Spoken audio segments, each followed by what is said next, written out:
Hey guys, welcome to Rogue Theory. It's a new show that we're really excited about here at New Rockstars. We're bringing together some of our favorite people in the nerdosphere to hypothesize and theorize and hungry eyes, all the eyes about the topics and questions that are in that nerdy zeitgeist right now. Also, we got a new set. Devin worked really hard on it. Give it up for Devin. He doesn't know that he worked on it. He's been doing it through his nightmares.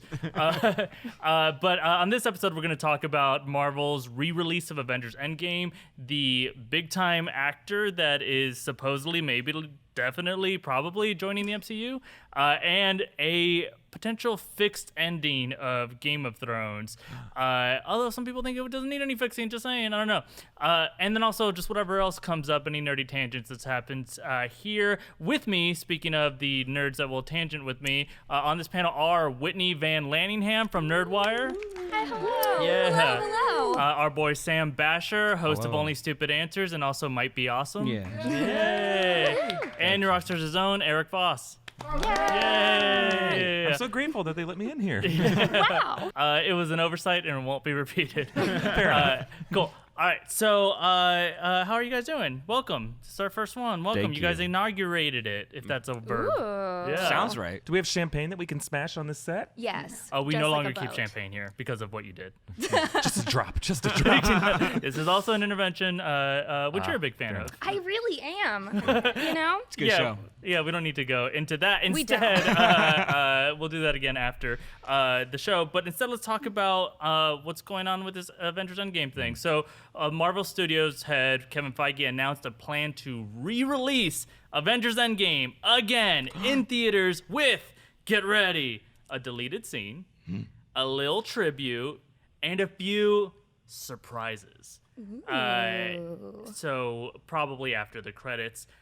So the first nerdy deep dive question that I have is there any chance that this isn't just a blatant attempt to make sure that they defeat Avatar at the box office? I mean, probably. Honestly, it feels like that, doesn't it? Hopefully it's okay if I take a swing at this first, but it's just it feels like that. It's silly internet points that if this movie gets more points, that means the thing we like more won. Because Avatar right now, everyone's like, boo, no one wants these movies. 5 to 6 more that are coming out in the next 40 years. No one asked for these, so Sam, we want. Do you get paid in points? Yes. I just exchange them for anything I want. Okay, Food. 'cause these are real dollars. You really got to switch over to favors and threats. Oh, okay. Yes. No, it's just Much better system. It's definitely it feels a little cheap because immediately when I heard that, I wanted to buy a ticket. I want to contribute to that. I want to know what else they're gonna give me. But at the same time, you're like, why didn't you just put that in the first place? Yeah, I hear that. I felt the same way. Maybe you're looking at it from Disney's perspective and Kevin Feige. They are so close. They're like $45 million away. $42 million. $42 million away. Whitney has that in her Really? purse From the right top. now. Yeah. Oh, 100%. Not anymore. Yeah. Bought a lot of champagne after this. No! It's the only thing I'll drink. You can also look at it from the angle of why didn't they do it in the initial release. I think from the studio perspective, they really wanted Endgame to be the finality, to be the final thing that we kind of walk away from. They ended it with a funeral. There was no post-credit scene. I think all of us in this bubble are always worried about what the next thing is. And maybe now they feel like, okay, we've had 2 months to move on. Let's re-release it. People will go see it anyway. It's worth seeing again in the theater. It's such a great cinematic experience. Let's do it again. And now this will be the pivot, jumping off point to what's coming in Phase 4. Mm-hmm. I mean, it could potentially help set up Spider-Man, which we're right about to see. That's true. I just am really hoping that the deleted scene that they put in is Tony Stark's daughter giving a was shit that her just dad just died. thinking that, because Yeah. she was just he's like, how are you doing, kid? And she's like, I want a cheeseburger. And it's like, I love a good cheeseburger, but your dad just died, dude. Well, And, maybe they she's haven't had told trouble her yet. I know determining. grief eating is a yeah. thing. I do it too. I do it on a Wednesday, doesn't? but Yeah. There was a hologram of him, and his holograms are pretty vivid. Maybe she was just confused. Dad's Yeah, over maybe there. she was He's just cast in like, blue light. where's Yeah. daddy? Because Right they here. didn't put a coffin out to the lake. They put a flower. Well, they did, but it Yeah. sunk. We never saw a body, guys, which It's is an why iron he one. might be a Skrull. Whoa. Just we saying. got a video for you. Get out of my camera. Get out of there. You gotta That's our new point. catchphrase of it. Imagine they got you to buy an IMAX ticket just to watch a kid cry Just a to watch little a bit kid cry like a longer. little bit Well, more. but to be I'd do it. fair. There is supposedly this deleted scene of right after the snap, just like we saw Thanos Right. and Gamora in, the Blood Zone or whatever that place is, where he sees a grown-up version of his daughter and they have some sort of exchange. So it probably isn't like the saddest scene. Well, I don't know, saying goodbye to there's, your a grown-up reason daughter. that didn't test well with audiences. Like, that just sounds like it would be really cheesy to me. I mean, they did shoot it, and that was the actress who is the star of Netflix's 13 Reasons Why, and that was Yeah. a big Oh, that was a really? big piece that like everyone's like, who's she gonna play? Well, And it's canon in the MCU too, what she does in 13 Yeah. Reasons Why. exactly. 100%, yeah. That's why she's there. I was it's just a little confused because Turns honestly, out she was sad. I didn't know what she looked like. So when Ant-Man's daughter was older, I was like, that must be her. So I was like, I didn't know that was. Well, you have important, face so- blindness. A little bit. Oh Yeah. my God, Matt Damon, Mark Wahlberg, same person.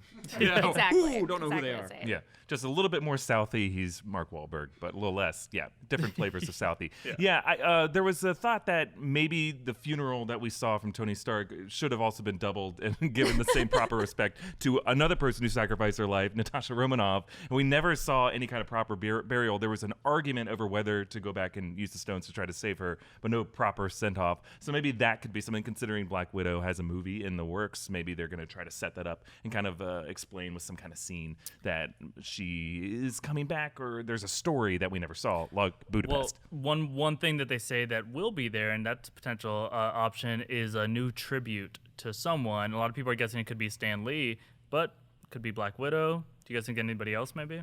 That'd be really cool. I mean, also the idea for the tribute for the characters that are leaving, especially like your Scarlett Johansson, your Robert Downey Jr., and your Chris Evans, could be something that was really cool. But I think Stan Lee honestly sounds like the best option if we wanted to pay tribute to someone. That he started it all.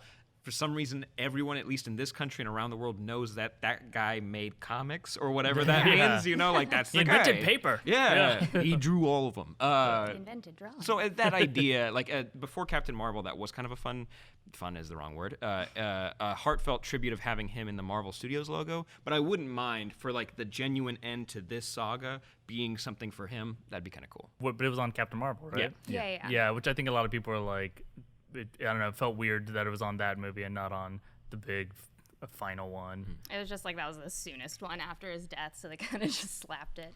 That's Yeah. what they Chose did that with one to do. they did that with Punisher, and it's the end of season 2. He goes and starts just murdering random people, and it says for Stan Lee at the end. You're like, this is I this did is this for weird. you, Stan. Yeah, Danny I don't think he boy! wanted this, but whatever. Sounds good. Stan's I mean, just that's how I watching want. from heaven like, I do not condone Yeah, the yeah. actions of this man.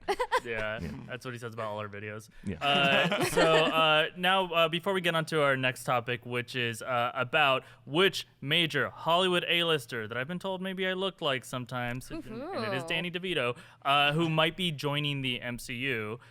We just got to give a quick thank you to our sponsors who helped us bring this show to you and a set. And, Devin is very expensive to work with, so they helped us out a lot. So thank you so much to Harry's. First of all, the average guy spends 3,000 hours of their life shaving. Like literally 4 months of your time is shaving. You do it all at once and you get it done at the beginning. Like that's what I try to do. So basically, you don't want to waste all of your life overpaying for bad razors. With Harry's, you get a razor that's so sharp you don't have to shave as often. Literally, it's also only like $2 a blade. I love using Harry's razors. This I have to actually like inch in with a very sharp blade in order to get this just right. I literally grow hair like up to my eyes, and then Harry's brings it right back down to non-Neanderthal. It's got this weighted like rubberized handle that's really great in your hand. I don't know if their German factory is just like pumping out vibranium blades or what, but they are very, very sharp. There's a lot of band-aids on my neck that you can't see. Get a trial set from Harry's that comes with everything you need for a close, comfortable shave. It's the weighted ergonomic handle for an easy grip, 5-blade razor with a lubricating strip and trimmer blade for a close shave, rich lathering shave gel that will leave you smelling great, and a travel blade cover to keep your razor dry and clean on the go. Listeners of our show, by the way, they can redeem their trial set at harrys.com/rockstars. So make sure to go to harrys.com/rockstars to redeem your offer and let them know I sent you. My name is Philip, and you're supporting the show by being sent there. Thank you so much. Also, quick thank you to our other sponsor, Molecule. Molecule is reimagining the future of clean air, starting with a air purifier. With warm weather comes allergy season, sniffles and sneezes and headaches and all the annoying things that Eric does in the office. They're a part of our lives every day during this part of year. You can't get away from the allergens and pollutants just by going inside, because actually indoor air is up to 5 times as bad as outdoor air. So luckily, the folks at Molecule have developed a cool new kind of air purifier that eliminates the things that make your nose all stuffy, which is why I sound like this. Normally, I would sound very masculine.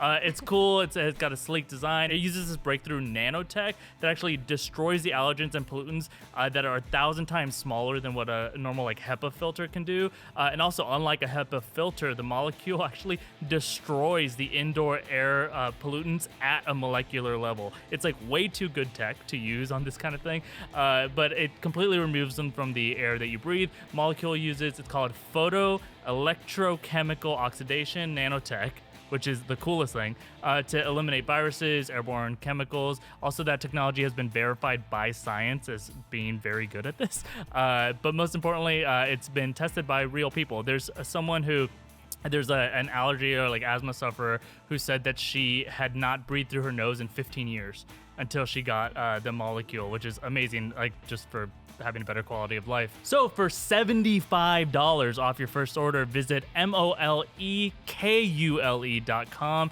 and enter code ROCKSTARS at checkout. Again, to save money and breathe easier, you just got to go to molecule.com, molekule.com, and enter code ROCKSTARS at checkout. Thank you so much. Guys, is Keanu going to be in the MCU? Ooh, I hope so. Man, I mean, wow. Okay, so for those of you not caught up on the latest Keanu news, which there's so much Keanu news lately, Kevin Feige, apparently, he doesn't know that every time he speaks it makes news, but he said recently that almost every MCU movie, they try to find a way to get Keanu Reeves in there, and it just hasn't worked out. But they're basically implying that he's definitely going to make his way in at some point, and since he's having a moment right now, it sounds like they're trying extra hard to bring him in. So let's assume it's going to happen. What Marvel character do we want Keanu Reeves to play? Ooh. Anybody want to go first? I'll jump on that. I mean, Adam Warlock's right there. Yes. I guess the question Perfect is, man. can perfect Keanu specimen go of a man. blonde? I guess is the question. What can't Keanu do? I think he can. I mean, he's that perfect fusion of someone who is kind of weirdly the spiritual figure from his Matrix roles, but he's also kind of can be goofy in the way that I would want Adam Warlock to be in James Gunn's third movie. So I would love if he could play Adam Warlock or something cosmic like Silver Surfer has been brought right. up. That'd Yeah, be Silver great. Surfer's been. Yeah. Yeah, the instead of main that one Lawrence I've seen. Fishburne voice or whatever. Yeah. That'd be cool. Yeah, I Yeah. forgot that he did You've the got Lawrence voice. Fishburne was the Doug voice. Jones did the body, but Yeah. Lawrence Fishburne did the voice. So weird. Yeah. Honestly, Silver Surfer's the top of my list, but at the same time, with Guardians 3 coming out, they're talking about Adam Warlock. So I feel like there was a hint of high evolutionary being a villain they want to work with. The idea of using Keanu in a way that is cosmic and ethereal and something that is just larger than life. It's not looking at the nitty gritty street level stuff in the MCU, which would be cool too. If you said if you threw out there maybe he was Iron Fist or something like that, I'd be like that would be really cool. I'd be on board with that. But the idea of him playing someone like Infinity or something where it's the Living Tribunal, because imagine him wearing a drape around his face and 3 different faces of Keanu spinning around, and you talk to that'd be each one. The idea of him playing something larger than life, I feel, kind of leans a little bit into the meme culture around him right now, and I think there's something there of that either they can kind of lean into his hand-to-hand combat, which would be cool, but I think if Marvel really wanted to mix it up, which they're very good at doing, is picking an ethereal role from Silver Surfer or Infinity, someone that is the embodiment of a concept in the MCU, which could be really fun to tackle as we move forward. Or I don't know. I think Silver Surfer 1 because he'd look good, and then 2 I go Infinity. Yeah. Cool. One Are there any that, answers left for you? Yeah, the one that I've been hearing a lot about that I think would be a little fun is King the Conqueror, which I just want to see him running around in animal pelts. I just want to watch Keanu run around, and that's that character is kind of and that that character I guess is so. I would like to see Keanu bring his humor kind of to it, because it's not normally a humorous as much. Yeah. He doesn't know he's funny, right? And obviously always be my maybe Keanu. It's my favorite Keanu. Yeah. I think that's who we're all imagining.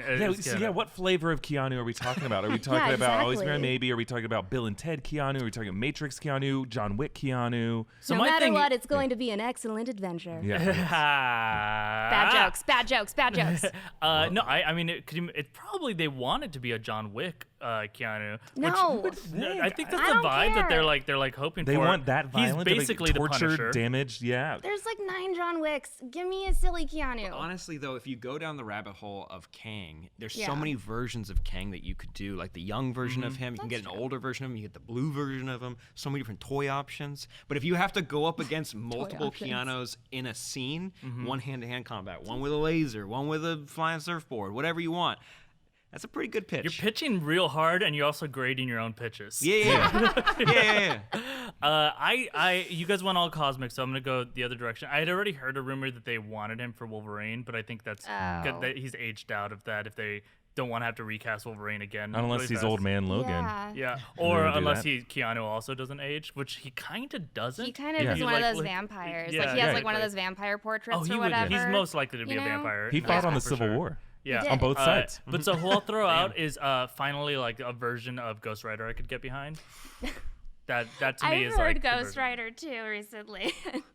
That And one just that made me just giggle. cracks you up. Yeah. He's so fun. He's so cute. He does have similar energy to like Nick Cage, because I could little see unhinged. that. He kind of little is a little unhinged, Nick Cage, where yeah. he's just kind of like not a person. He's more of an idea. He really of is. a Yeah, person. a exactly. person. He's an idea. He's a hallucination that we all experience together, and are grateful for that. I think if you went the opposite direction from Cosmic, something that's as grounded as you can get, like not like an Iron Man or Captain America, someone just fully street level. Someone also as a teacher could be kind of cool, like a Stick who trains Daredevil. Something like that would be very cool for him. Yeah, I just like that idea that I mean he's a pretty good fighter. As we saw in Always Be My Maybe, where he kicks An his excellent ass, fighter. Oh, yeah. I mean, I kind of honestly, before he gets old, I want to see him in some badass fight scenes. Like, I feel like there's MCU characters he could take right now as Keanu Reeves. Like, he could, I don't know, maybe Black Widow. Like he might be able to, like, maybe. Yeah, let's give Yeah. that to Well, him. he'd be great to have as another Sorcerer Supreme or something. Like they cast Benedict Cumberbatch, who's like great casting, yeah. but you got to imagine Keanu was in consideration for that role for Doctor Strange. Oh, he had to Yeah. have Think so? been. Yeah, Yeah. must have Oh, been. they're Had to so have called him similar. Or Mordo or something. Yeah, for Tilda Swinton's part, maybe would have been 100% for Tilda Swinton's part. Yeah,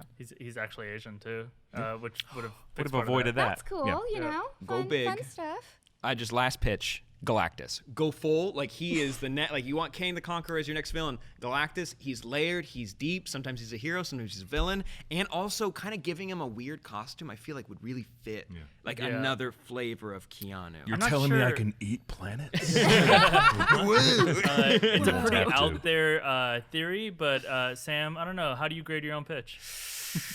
See, Not even that into it. I give it a B. I think honestly, I think Silver Surfer is the one we're gonna go with, and also the idea. Also, if you kind of go with like he's Silver Surfer and Galactus, they're like a symbiotic relationship where they both kind of look like each other. I'm going down a rabbit hole. There's a couple things you can went play with down a there. rabbit hole a Oh, long time I'm ago. lost. Okay, let's like take it back to Spider-Man for just a moment. We didn't And start hear there. me out. I know. I just in my mind I was there. You've there the whole time. So back to Spider. Well, because we were talking about how the next Spider-Man's coming out, and that possibly could be a setup sort of situation. We don't know what movie they want to hire him for. Is it going to be a Spider-Man thing, or is it going to be a like a Guardians future thing or whatever?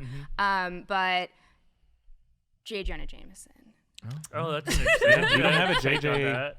And no, we I don't. wonder Yeah, if he could get that anger. Well, you it would be a know? different Gotta. vibe. It wouldn't be like a Bugle. It'd be more like a Devil Wears Prada style magazine or Exactly, something yeah. like Kinda that catty. Peter works at. Yeah. Yeah. or just or like a Meryl WikiLeaks journalist, yeah. whistleblower kind of guy. What's that guy's Yeah. name? Got carried out of Julian Assange. Yeah. Yeah.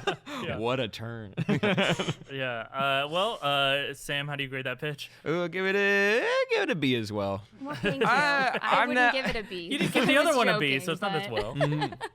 Grade my gradings down below. All right. Well, speaking of giving it a B or so, let's talk about the end of Game of Thrones, which I mean, I'm gonna say right out of the gate that I actually have a lot that I liked in that last season, but clearly a lot of people had a lot that they hated. I also had my own frustrations. But there's this really popular video going around right now from YouTuber Think Story.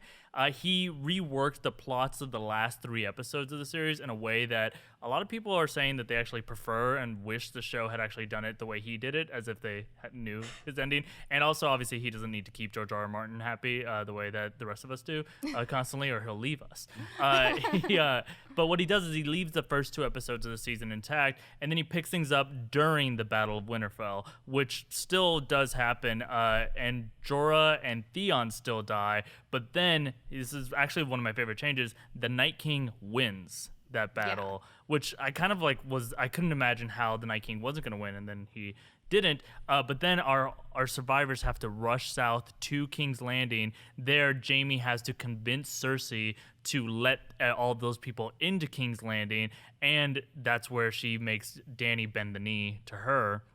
Dany, obviously, choosing her people, well, not obviously, I guess, in this scenario, choosing her people does decide to bend the knee, and actually Cersei in that moment at least kind of wins the Game of Thrones. But Bran also travels back in time, and he figures out that the only way to destroy the Night King is to burn the weirwood tree where he was made.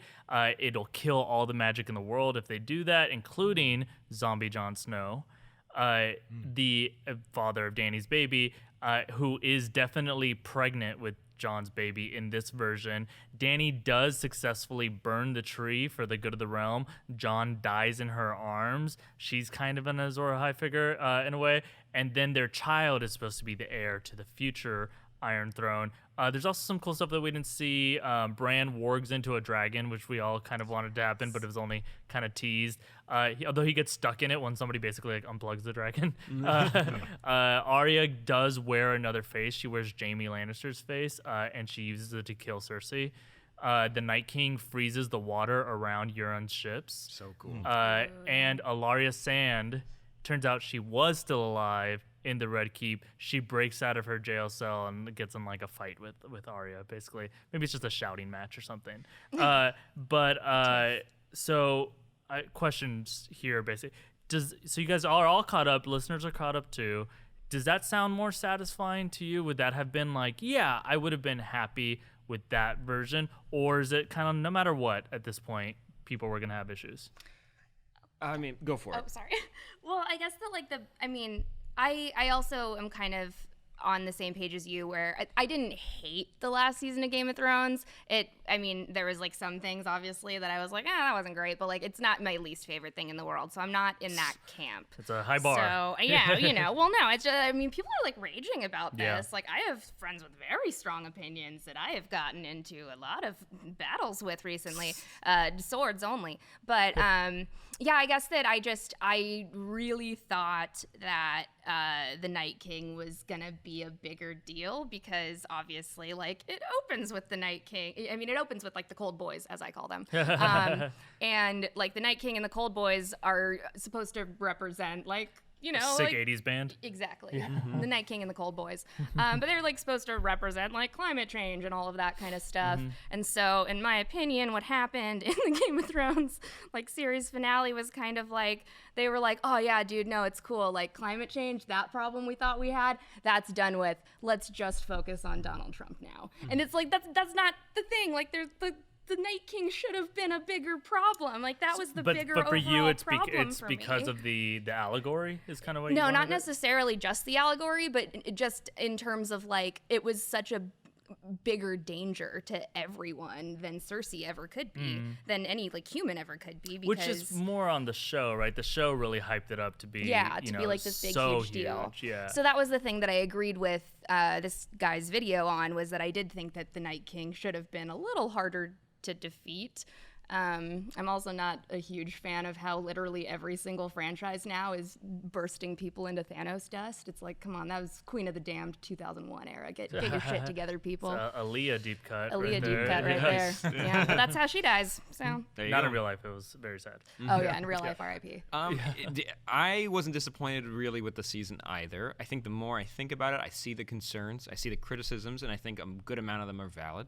I like the idea of the Night King meaning more because, like you said, and like you said, just the way that went about for just a lot of reasons, it felt hollow. It felt like we were just kind of spinning our wheels. Even though this is a big deal, it didn't feel that way. So the idea of kind of stretching that out and bringing it further south so that Cersei is aware of what this problem is, that's great. And I like the idea of making the faceless men mean literally anything, like for anyone, like besides her Arya's training as an assassin, the idea that she learned this trick that is amazing, that is essential for the story, for the overall arc of the show, so that it means something. I like his video is great, and I like the way he kind of breaks in at certain points, specifically like just utilizing everything that you've set up beautifully over all these seasons and making it worth something. Not that I still enjoyed the end of the series, but I like that idea. I like the idea of Dany having to bend a knee, and I like that there was I like that this ending better for Dany and Jon specifically, although I think the showrunners brought Dany to an interesting spot that we were kind of seeing for a long time. So her ending I'm not so much upset about, but I do like their ending for Jon better. Or I like this man's fan theory about Jon's ending better. The ultimate sacrifice. The ultimate sacrifice. Also the weirwood tree meaning something. A lot more. Also Bran meaning more. Now, I will call out that the werewood tree is a MacGuffin. Like in his version, it does mean more, but it also suddenly becomes a race to the werewood tree. In his version, the Night King is able to see the same thing that Bran is able to see, and so now they are all racing to the werewood tree, which does have kind of an Indiana Jones feel to it a little bit. But you're right that the show had already established like this location is really important. These symbols are really important. Maybe they're all pointing to that. Yeah, I like this guy's video, and I think the reason I liked it is he's very tapped into what a lot of the fans saw the show as. Like he kind of follows a lot of the plot trajectory points that we kind of predicted the show might go in the final season, and instead Dan and Dave subverted expectations, which a lot of fans are just mad that all they did is just be surprising and just give us something unexpected, even though it's not really justified in the show's trajectory up until that point. But I think the fact that I like it it doesn't mean that it's what the show should have been. Just because they're tapped in with what fans wanted for the show doesn't mean it's right. And there's a lot of the things that I saw in this video where I'm like, oh god, I would have hated if Ilaria Sand. I did not need Ilaria Sand. That part was stretch.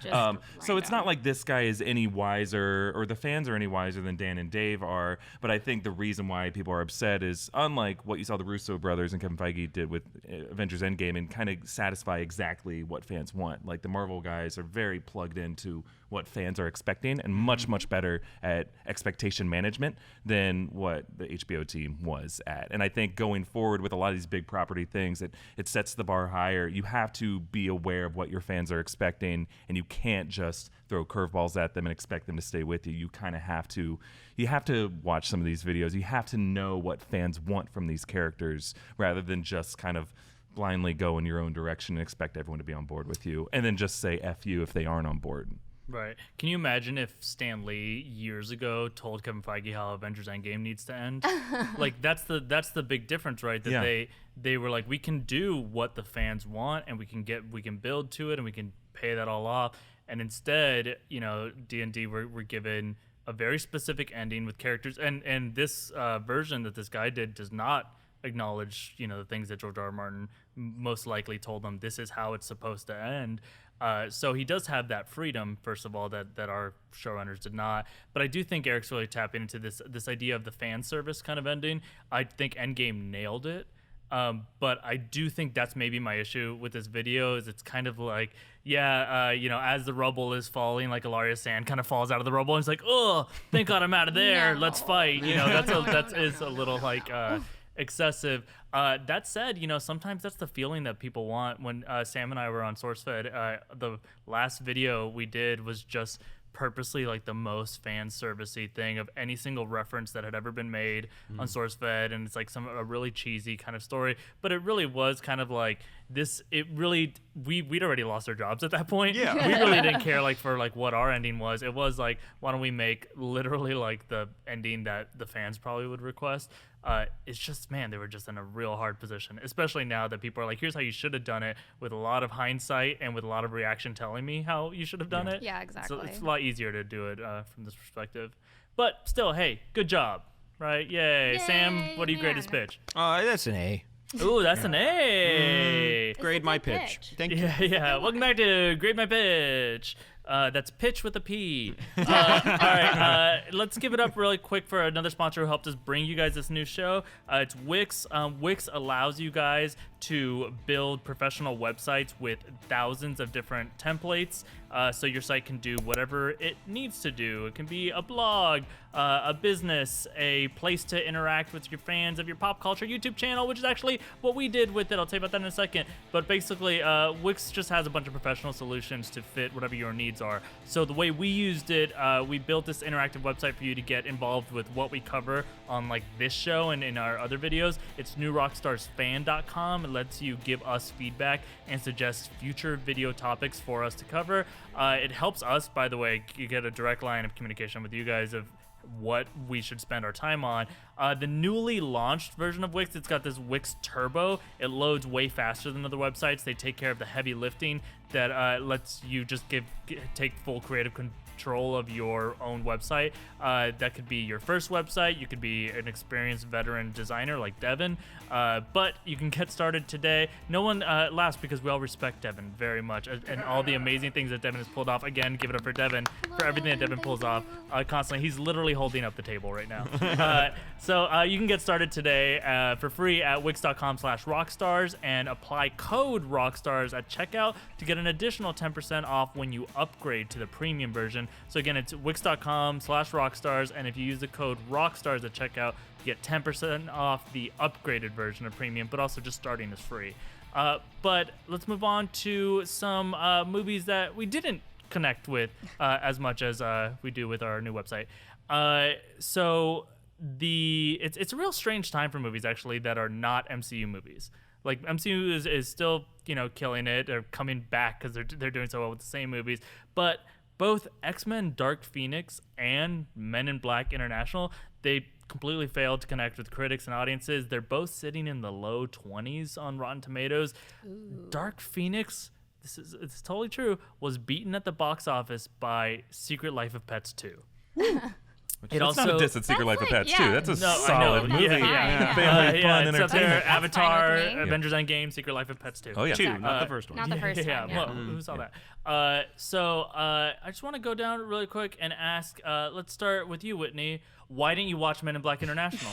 I guess I just I don't know. Honestly, it was just one of those things for me where it was like, okay, well, we know Will Smith's not coming back. And then I also and Hemsworth isn't worth it? No, she's not. Just kidding. That's the whole reason to go see it. I don't really stand by what I just said. It's not something I've really been interested in since 1998, to be honest. So that's been a really minute. why. But the 90s are back. I know the So is 90s your 8th grade are boyfriend. back. Exactly. Hi, Oscar. How are you? You want to go out later? No, but I do appreciate that there's a small pug cameo. I've heard. I would see it for that. I have a baby pug, so that interests me on a deep. Not the $300 million they spent on creating new species. I'm sorry. You could just look up pug pictures on Instagram. Why would I do that when I could go pay $6 to see it at my local theater? $6? Where what do you see year are you in? Dude, no, I have that.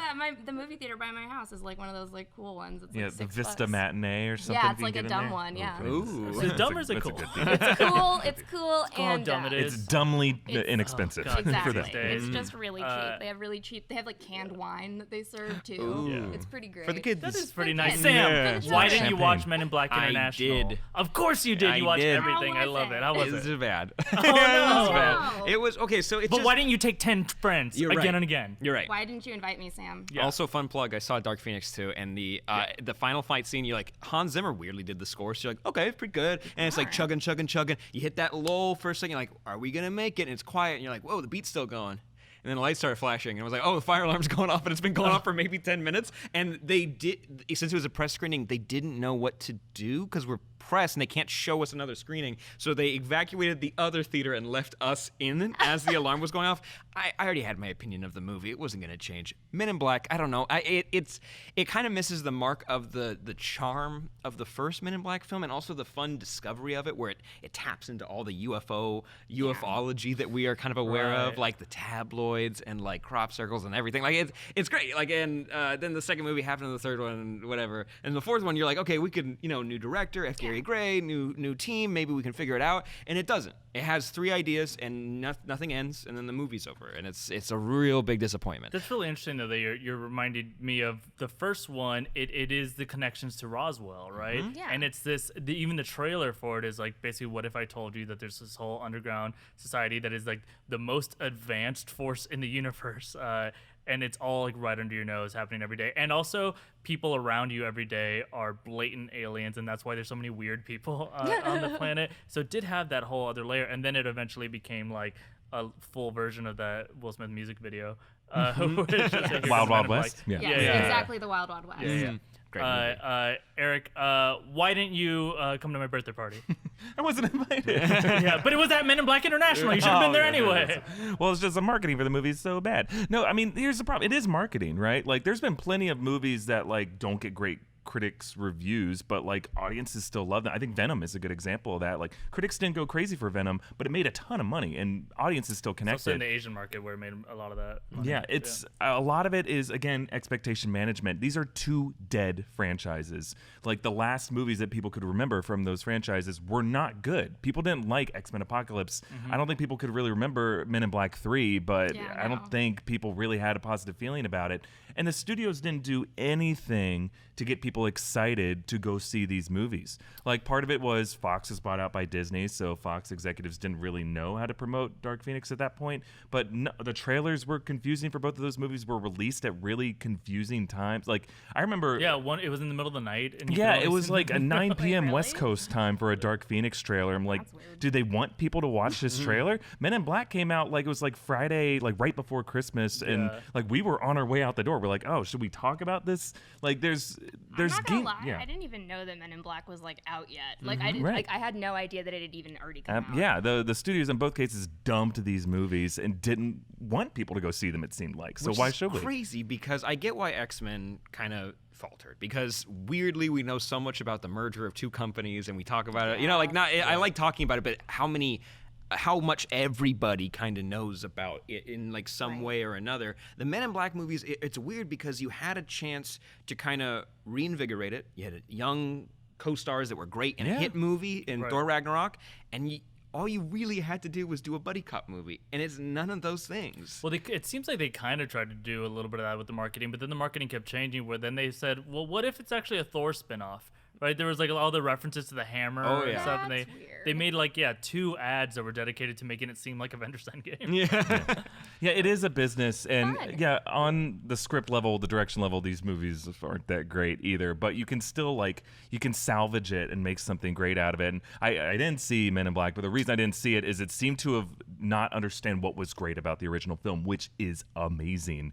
The original film, the whole joke of it is you have like Will Smith get emasculated with this tiny noisy cricket, right? That's the plot of the whole movie. Yeah, no, but it's just funny and goofy. You have so good. You have what's his face, like Tommy Lee Jones. Yeah, and then the cockroach guy who's Kingpin. Vincent D'Onofrio. Yeah, D'Onofrio's doing these crazy wacky like bits that as the series went on, they got further and further away from it and tried to lean into the cool. And then in the Men in Black International, they literally have huge guns, and that's all that's cool about it, as opposed to the small guns. And that's it had fun. that Barry Sonnenfeld vibe. I remember like just the end of the credits sequence is one that always stays with me, right? Where like it keeps zooming back out, and we just kind of like understand like how like quirky and weird the universe is and how insignificant some things are. It reminded me a lot of that show Pushing Daisies. Remember that show where it's just kind of like this like quirky like weird reality, and it's almost like in that show, the joke of being able to like resurrect people, and it's like in a bakery or something. Like, it's like putting that juxtaposition of super serious content with like a super silly, cute portrayal of it, and that Men in Black. That's kind of the theme of that, right? Where the whole universe and everything that's important can be like in a child's toy. I think is what it was, right? It was a marble. The alien is throwing marbles, and also it's like it's day to day for Tommy Lee Jones. It's like the world ends like every like couple months. It's fine. Don't freak out. If you freak out, it's gonna make it so hard for you. Don't freak out. And then they like you pointed out, they kind of just lose that over the 2, 3, and 4. They don't care anymore. You know what they also didn't have? We were always obsessed with the and then like the little alien that's in the face and Orion's belt or whatever. Yeah. I always imagine like anyone that it was a teacher of mine or whatever, like they had that little alien inside of them. But all of these innovative ways to like hide aliens amongst us. And then I don't think there was any reveals of like new kinds of aliens in the commercials or anything. No, they didn't. They did do that same joke from the first one where it's like Michael Jackson an alien, and then they showed Donald Glover. It's like, yeah, that guy's an alien. It's like, and everyone's like, yeah, for sure. I'm like, what? Why did they Donald Glover? Why Donald Glover? Because he's talented. Like, I don't understand. That's wonderful. For sure. Good Yeah, for not him. Christopher Walken or something. Yeah. But speaking of the marketing, y'all, do you guys remember Burger King putting out the Men in Black? It was like a chicken applesauce, and it was green, and it was like for like the aliens. Do you remember that? I remember and the you green dip your little nugs applesauce. in it. Yeah. Green chicken applesauce? It was like was so it local to it only was your Burnett Burger King? No, it wasn't. So it was apple. Like it wasn't applesauce. It was like a dressing. It was like a condiment almost, but it was lime green and it tasted kind of like apples. And then you dip your chickies into it. Oh my god! And well, I that's know how why to this eat. movie That's- I wish, and that's why this movie failed. Is exactly what I'm saying. So grade my pitch, but this movie failed because Burger King didn't re-put out the green. This is a Rick apple. Sanchez argument. You want the Szechuan sauce, and everything's Sauce fine. back. A+. Yeah, Thank plus. you. I mean, thank you. There you go. Before we move on from it, though, I do want to ask you guys, kind of a two-parter here with X-Men: Dark Phoenix. Why did fatigue set in for that franchise and not for the Avengers? And then I'll ask something else in a second. I mean, output, right? Like Avengers was pumping out 2 to 3 movies a year and keeping these characters fresh in our mind. You think that it's because they had more movies? Yeah, I honestly do. Yeah, I mean, it wasn't. We forgot what the X-Men franchise was. The X-Men Apocalypse kind of came out and landed with a thud in the summer of 2016, and we had almost 3 years before we had another X-Men movie with that character. We had Deadpool movies that were doing great, but I think people lost touch with what that franchise was, and the fact that X-Men Apocalypse ended with it was such a not great movie. Like, no one really cared what was coming next from that. I mean, Days of Future Past was the one before that, and it was solid. I guess we had Logan, but Logan was so removed from everything else from that franchise and was deliberately trying to be its own Logan thing. was totally its own And I thing. think a lot of people felt that Logan should have been the end of that franchise because it was just such an emotional goodbye to those characters. So it kind of felt like you were resurrecting something that we had already said goodbye to. Logan is one of my favorite movies. It's so good. It's fantastic. I love it very much. And also, kind of piggybacking off of that, like X-Men Apocalypse set up a whole new cast that no one connected with. Yeah. No one remembers who they are. Like, I know Cyclops wears the goggles and Nightcrawler is blue. And like, that's it. And like, then they did like this new movie. It's like, well, you guys like those characters, so they're the main crux of this movie specifically, even though we already had about 3 endings to this franchise. So yeah, and also like saying like that Marvel MCU proper cranks out so many movies, like it does work though. It does work, especially when you're leading to something very specific. It was still able to bring in new people and keep loyal fans going back over and over again. Captain Marvel, made $1 billion? Almost made $1 billion? Something like that. So it's a testament to that and a few other things, but it does help having movies crank out that often. I also guess I've just, ever since, like, after Days of Future Past, I guess I've just kind of been feeling, like, a sense of fatigue from Jennifer Lawrence and Michael Fassbender. Where I mean, it's she's just, giving that off as like, hard as she yeah, can like, to get they're written just, out. like, yeah, like, she just wants out so bad. And, like, neither of them care, and it's just, like, I know you don't care. I don't want to watch this movie that you don't even care about either. Right. He doesn't And- even wear a costume in this movie. Yeah, he doesn't He even whips it out at care. one point and it crushes his head. Cool, tight, yeah. Yeah, that's an interesting point about the endings that you, Sam and Eric said that this idea that it felt like it ended already. It kind of reminds me of that Lord of the Rings style of ending, right? Where it was kind of in Return of the King, where it was like everyone needed to go to the bathroom. I still remember that because I had to see a doctor after this, and it was just like you have to hold it through 3 or 4 more endings. And it does have the X-Men franchise, like, reminding you the Patrick Stewart generation of that franchise ended once. You know, like, we have ended that thing so many times. Meanwhile, Avengers has never, they just got to their first ending 65 years later. Yeah. And to be fair to the X-Men franchise, Avengers, they learned from the mistakes of the X-Men franchise. I mean, Kevin Feige was an associate producer on the first one, and he was able to see where the X-Men franchise kind of went wrong over the years and was able to, from the beginning, do like a 2.0 version of superhero genre movies and was able to do exactly the story he wanted to and was able to plan ahead. And the way that the X-Men movies have been able to, they've been kind of reacting to the failures of the past one and trying to do a different thing, you know. By bringing back the exact same creative team almost every single time, which is super weird. Hey. Cool. But and then what's it gonna take for you guys to get excited about the X-Men again? Kevin Feige PGA on the opening credits. Yeah, and you think time probably, right? Like, not even if it was next year, even if it was Kevin Feige, even if it was Marvel, it probably is like kind of, it just doesn't feel right now to do it. You say that, but they cranked out. The third Spider-Man 2 is coming out in a week, and they have not waited at any time just to keep making those movies. But when you stamped MCU on there, people got interested again. Spider-Man: Homecoming didn't perform as well as like previous Spider-Man films, but it still made buckets of money, and it got people to go see a lot of more movies since Tom Holland was in those. So that idea of like I'd say give it a little bit of time, just because we're tired. They're probably tired making X-Men movies. Give it a second, and then come back. We're tired. Dark Phoenix really is a hard on rough me. movie to get through. Yeah. Give it some time, but I think you don't have to wait that long. Okay. Honestly, though, like, I've been really satisfied with all of the, like, X-Men characters that they've been introducing through Deadpool. Like, Negasonic Teenage Warhead, anyone? She fly. I like her. You know, like, I've been having a lot of fun Did you with, give like, your those. own, like, shout-outs, like, side I did, support yes, there? exactly, Like, exactly. She fly. We like her. We like Bring her. Whitney back. No, but, I mean, I like those characters, so I guess I feel like, I don't know, like, I think the Deadpool's gonna get me back into it, if anyone does. I mean, it seems like he's the only one that they'll keep, right? Yeah. Yeah. Good call. Cool. Well, we're gonna wrap this up with a thing we're just gonna try out here. It's just a little bit of rogue questions on this Rogue Theory show, and these questions are I don't know what the questions are actually. So I'll probably hate them, but we'll see. Maybe they make sense. Maybe they're great. Maybe they're amazing. Devin, you did a great job, I'm sure. All right. So. Number one, I'm just throwing this out to everyone. So Steven Spielberg is producing a short-form horror series called Spielberg After Dark that can only be viewed when it is literally dark outside. Question: besides horror, what other content should you only watch at night?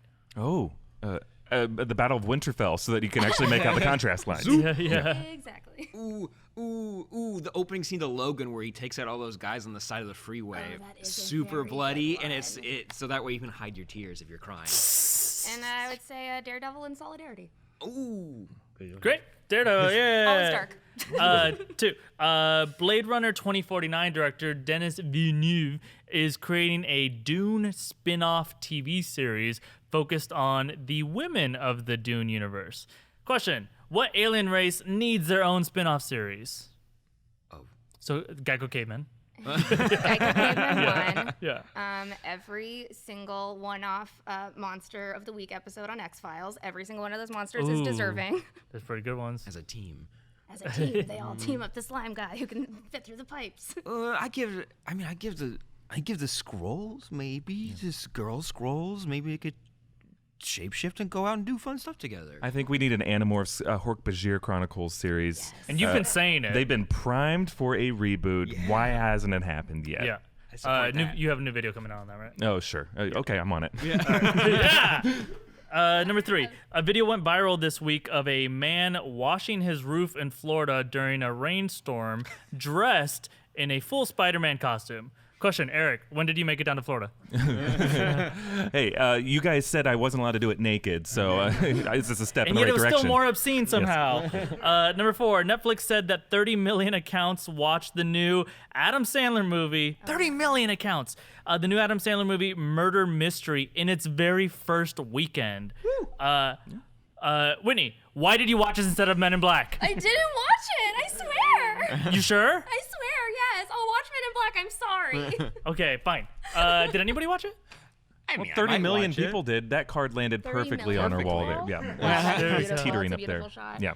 30 million. Yeah. I mean, are they Did you Russian guys bots? watch Like what? it? It would. I heard it was okay. Yeah, people love Sandler. My dad watched it like 5 times. That's cool. 5 million times. 5 million. I mean, I can't say. 30 of your dads all watched it Yeah, 5 yeah. million times. That's Just the your Alien spin-off series I need to see. 30 of Sam's dads. 30 Sam's dads. But fans in Edmonton, Canada have started a petition to name a park building the Nathan Fillion Civilian Pavilion. That's perfect. All right. I have no problems. This is a challenge round. First person to come up with their own great celebrity rhyming name of a building wins.